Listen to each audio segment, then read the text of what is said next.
হ'ব মা মই তোমালোকৰ আপদ হৈ আৰু ইয়াতে নাথাকো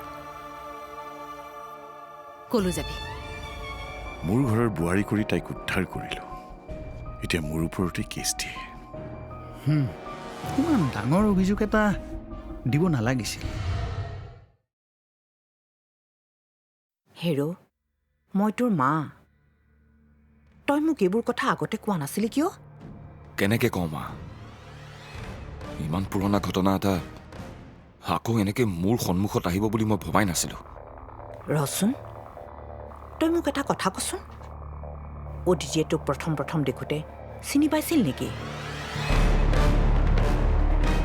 নাই পোৱা যদি চিনি পোৱা নাছিল তই নিজৰ চিনাকিটো দিছিলি কিয় মোৰ ভয় হৈছিল মা কেনেবাকৈ যদি মোক চিনি পাই তোমালোকৰ আগত কথাবোৰ কৈ দিয়ে তেতিয়া কি হ'ব ময়ূৰীয়ে গম পালে কি হ'ব তই চিনি নোপোৱাৰ ভাৱতেই থাকিব লাগিছিল সকলোবিলাকতো ঠিকেই আছিল আৰু নহ'লে তই যদি মোক কথাবিলাক আগতেই ক'লিহেঁতেন আমি কিবা এটা ভাবিব পাৰিলোহেঁতেন এতিয়া তইতো অদিতিৰ লগত ইমানবিলাক কৰিলি তাইতো থানালৈ যাবই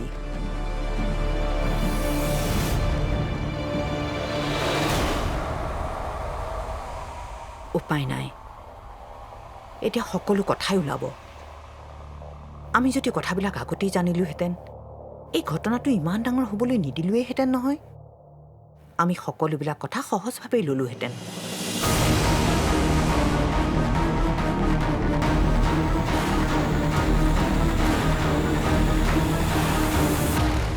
তোক যদি কেতিয়াবা অদিতিয়ে চিনিও পালেহেঁতেন আমি তাইক বুজাই বঢ়াই ৰাখিলোহেঁতেন এতিয়া যিহেতু কেছটো দীৰ্ঘজৰ পৰ্যায় পালেগৈ এতিয়া আৰু উপায় নাই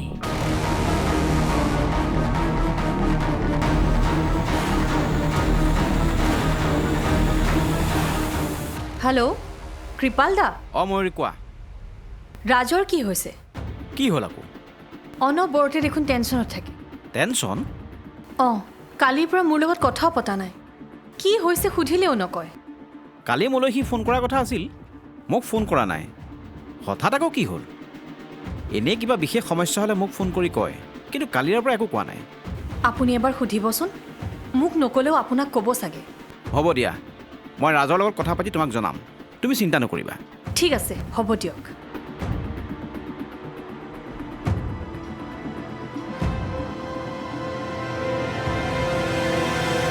মই ময়ূৰীৰ কথা নভবাকৈ থকা নাই ভাবিছোঁ কিন্তু তাতকৈ মোৰ বেছি চিন্তা হৈছে নীৰৱক লৈ অদিতিয়ে যদি নিজে গৈ থানাত কেছটো দিব পাৰিছে এছপিক কথাবিলাক ক'ব পাৰিছে তেতিয়াহ'লে তাইতো নীৰৱকো কথাবিলাক ক'ব পাৰে কি ঠিক কিজানি ইতিমধ্যে নীৰৱক কথাবিলাক কৈছেই আৰু সেইকাৰণে কিজানি তাই ডিভৰ্চ পেপাৰত ছিগনেচাৰ কৰা নাই নীৰৱে যদি কেনেবাকৈ গম পাইছে অদিতিৰ গাত কোনো দুখ নথকাকৈ তই নীৰৱ আৰু অদিতিক তেনে ব্যৱহাৰ কৰিছ তেতিয়াহ'লেতো বৰ ডাঙৰ ঘটনা ঘটিব তোৰ লগতে নীৰৱৰ চকুত আমিও সৰু হৈ পৰিম চে কি ভাবিছিলোঁ কি হৈ গ'ল সকলোবিলাক উলট পালট হৈ গ'ল এতিয়া নীৰৱক আমি কি উত্তৰ দিম ভাড়া ঘৰ কাৰ কাৰণে তই ৰুম শ্বিফ্ট কৰিব লৈছ নেকি মোৰ কাৰণে নহয় অদিতিৰ কাৰণে অদিতিয়ে গুৱাহাটীত থকাৰ কথা ভাবিছে ইয়াতে থাকি তাই এটা জব কৰাৰ কথা ভাবিছে আমি যদি ভবামতে কেছটোত আগবাঢ়ো তেনেহ'লে কোৰ্টত অহা যোৱা কৰিব লাগিব উকিলক বাৰে বাৰে লগ ধৰিবৰ কাৰণে সোণাপুৰৰ পৰা নহ'ব সেইকাৰণে ইয়াত থকাৰ কথা ভাবিছে বুজিছোঁ কথাটো ভালেই ভাবিছে ভাড়া ৰুম দুটা পাইছোঁ কিন্তু দাম দৰ মিলা নাই আচ্ছা সেইবোৰ কথা বাদ দে তই কাইলৈ মোৰ লগত শিলঘাট যাব লাগিব শিলঘাট কেমেৰাটো লৈ ল'বি তাত কিন্তু দুদিন থাকিব লগা হ'ব পাৰে ঠিক আছে তোৰ মনে কি কয় আমি কেছটোত জিকিম নে আৰে ভাই সকলোতে কষ্ট আছেই আৰু আমি জিকাটোতো খাটাং কিন্তু এই সকলোবোৰ নিৰ্ভৰ কৰিব অদিতিৰ ওপৰত তাই এতিয়া মুকলিকৈ ওলাই আহিছে কিন্তু কাইলৈ ভয় কৰি মোক বন্ধ কৰি থ'লে নহ'ব ঠিকেই কৈছ তই কথাখিনি মই অদিতিক কৈছোঁ এইবাৰ মোৰ অদিতিৰ ওপৰত বিশ্বাস হৈছে তাই আৰু পিছুৱাই নাই হেৰা এতিয়া আৰু মোৰ ঘমাই থাকি লাভ নাই কি কৰিলে সমস্যাটো সমাধান হ'ব তাকেই কৰা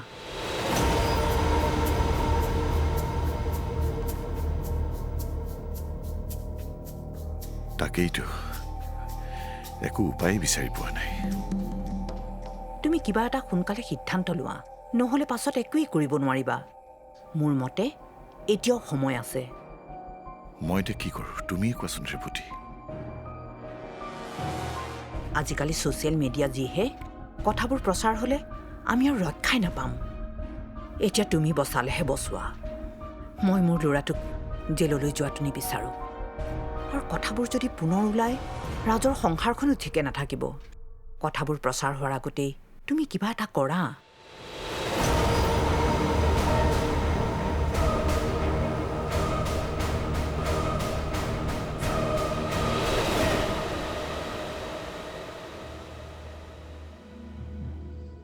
ফোন কৰিম বুলিও নকৰিলি, কথাবোৰ কি একো নজনালি? মন ময়ূৰীয়ে ফোন কৰাতহে গম পালোঁ তই বোলে কিবা চিন্তাত আছ। কথাটো কি? কথা ডাঙৰেই, মোৰটোৱে কাম নকৰা হৈছে। কথাৰ পাক লগাই থাকিব নালাগে, আচল কথাটো কি সেইটো ক। অদিতিৰ কেছটো মা দেউতাহঁতে গম পালে। কি?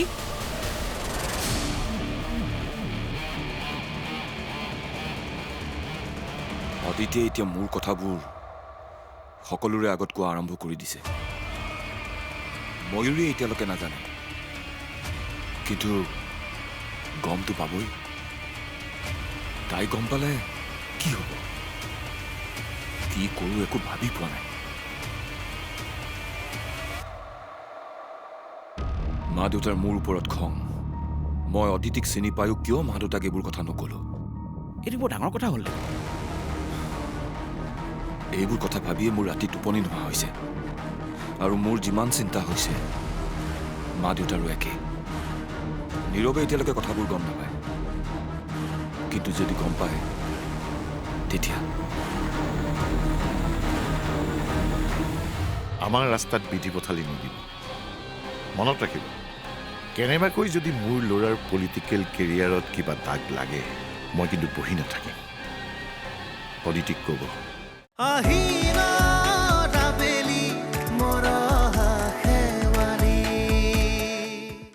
হেৰা, পুৰণি সেই ঘটনাটোৰ কথা অদিতিহঁতৰ ঘৰখন আৰু আমাৰ ঘৰখনৰ বাহিৰে এডিশ্যনেল এছ পিজনে জানে। তুমি কিবা এটা মেনেজ কৰা, তেতিয়া তেওঁ কথাবিলাক নোকোৱাকৈ থাকিব।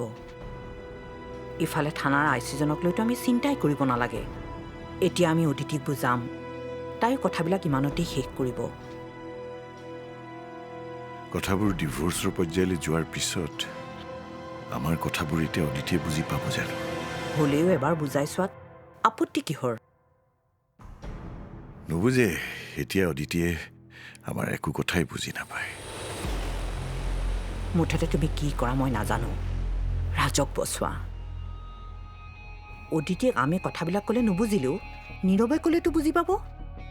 নীৰৱক তুমি এতিয়া এইবোৰ কথা নক'বা। সি গম পাব লাগিলে বৰ ডাঙৰ কথা হ'ব। তেতিয়াহ'লে আমিয়ে তাইক বুজাব লাগিব। ৰাজৰ জীৱনটোৰ কাৰণে প্ৰয়োজন হ'লে আমি তাইৰ ওচৰত সৰুৱে হ'ব লাগিব।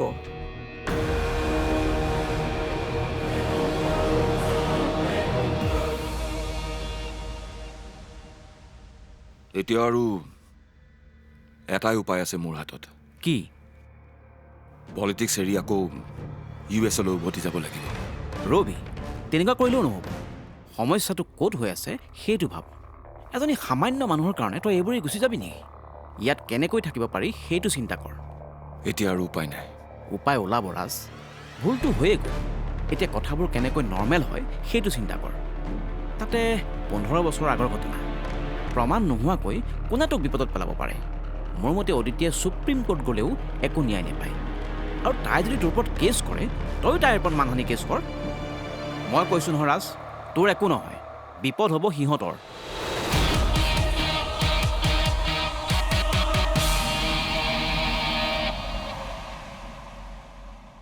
হেল্ল', কেনে আছে বৰুৱা?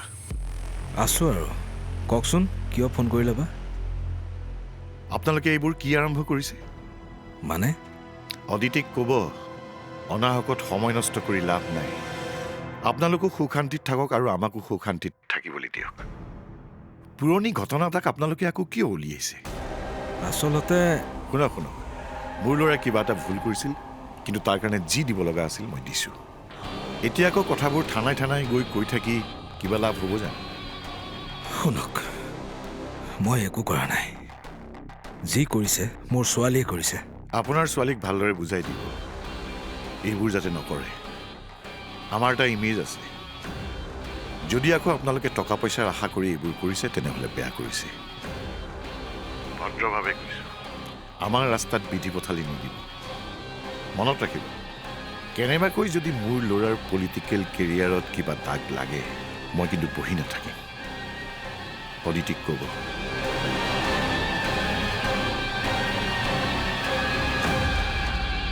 কি চিন্তা কৰি আছে আপুনি? কথাবোৰ গৈ অভিনৱ ফুকনৰ কাণত পৰিল। কি? যিটোলৈ ভয় কৰি আছিলোঁ তাকেই হ'ল। কি হ'ল ভালকৈ কওকচোন।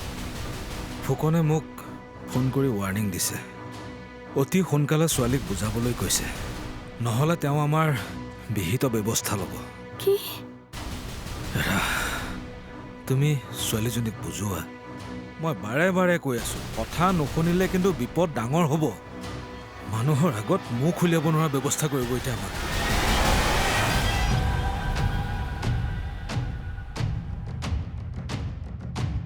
কি হ'ল দেউতা? মোক কোৱা, কোনে কি কৈছে তোমাক? কোনে তোমালোকক মুখ উলিয়াব নোৱাৰা অৱস্থা কৰিব?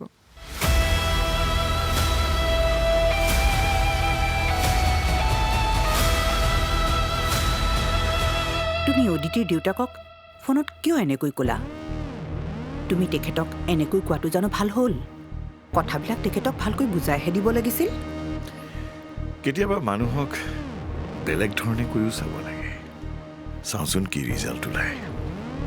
কিজানি সমস্যাটো এনেকেই সমাধান হয়। সমাধান হ'লেতো ভালেই হয়, কিন্তু সমস্যাই যদি আনফালে গতি কৰে তেতিয়া?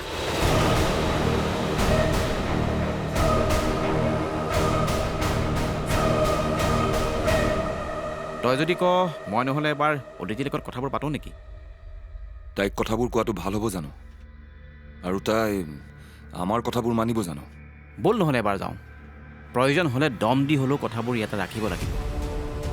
ল'ৰা কেইজনমান লগত লৈ ল'বি। ঠিকেই কৈছে। দাদা। তই? দাদা, মোৰ দিল্লীত থাকি ভাল লগা নাছিল। কিন্তু তই হঠাৎ আহি ওলালি যে? দাদা, মোৰ দিল্লীত থাকি ভাল লগা নাই। মোৰ যি হয় হ'ব, মই ইয়াতে থাকিম দে। কিন্তু তুমি একো খবৰ নিদিয়াকৈ? নিজৰ ঘৰলৈ আহিছোঁ, ইয়াত জনোৱাৰ কি প্ৰয়োজন? সেইটোতো হয়। মই এনেকৈ ঘৰৰ পৰা আঁতৰত থাকিব নোৱাৰোঁ।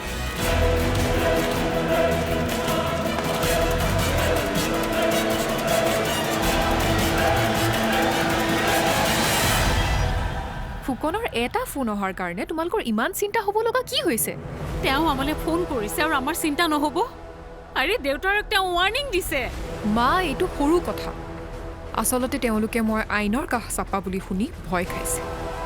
ভালকৈ চিনি পাওঁ সেই ঘৰখনক মই, আৰু তেওঁলোকৰ আচল ভয়টো ক'ত সেইটোও মই জানো।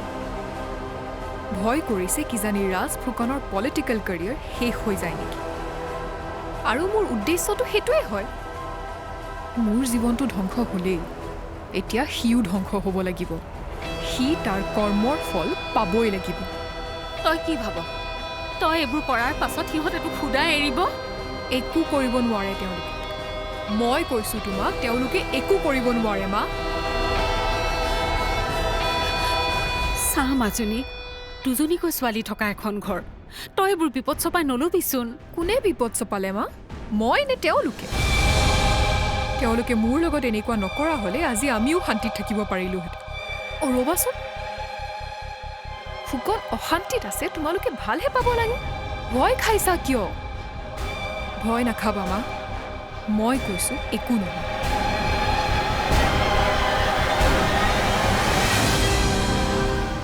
মই তোমালোক সকলোকে চিনি পাইছোঁ, দাদাকো ভালকৈ চিনি পাইছোঁ। ভাবিলোঁ এতিয়া আৰু এনেকৈ থাকিলে নহ'ব, নিজৰ সমস্যা নিজে সমাধান কৰিব লাগিব।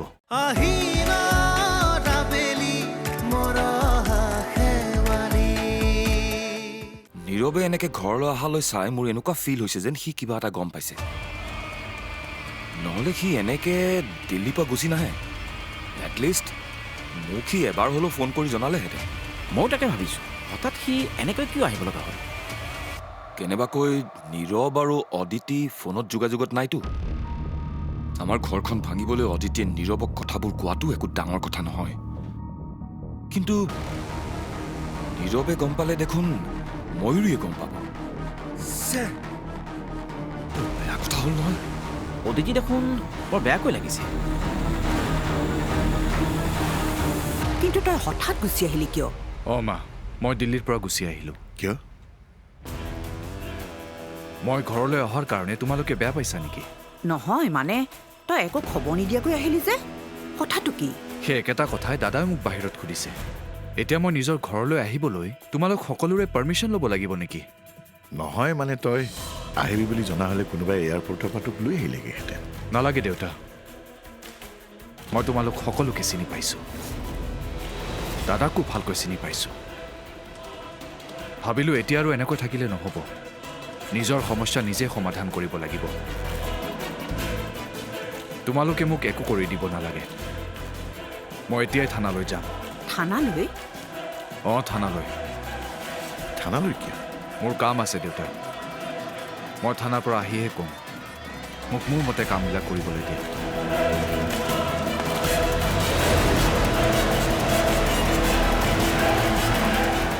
নীৰৱে থানালৈ যোৱাৰ কথা ক'লে যে? তাকেইতো ভাবি আচৰিত হৈছোঁ। কেনেবাকৈ নীৰৱে কথাবিলাক গম পাই অহা নাইতো। মোৰ মনেও তাকেই কৈছে, নীৰৱে কথাবোৰ গম পাবই লাগিব। হে ভগৱান, কি হ'ব এতিয়া? ঘৰখন ঘৰ হৈ থাকিবনে?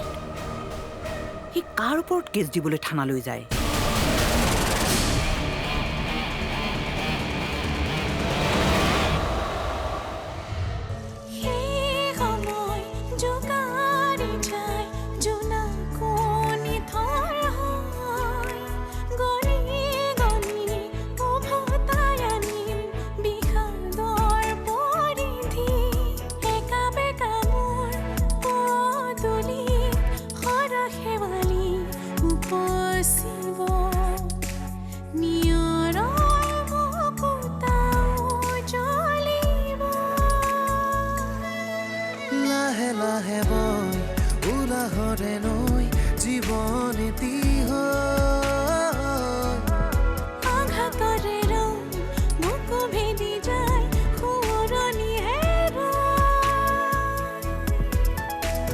আহি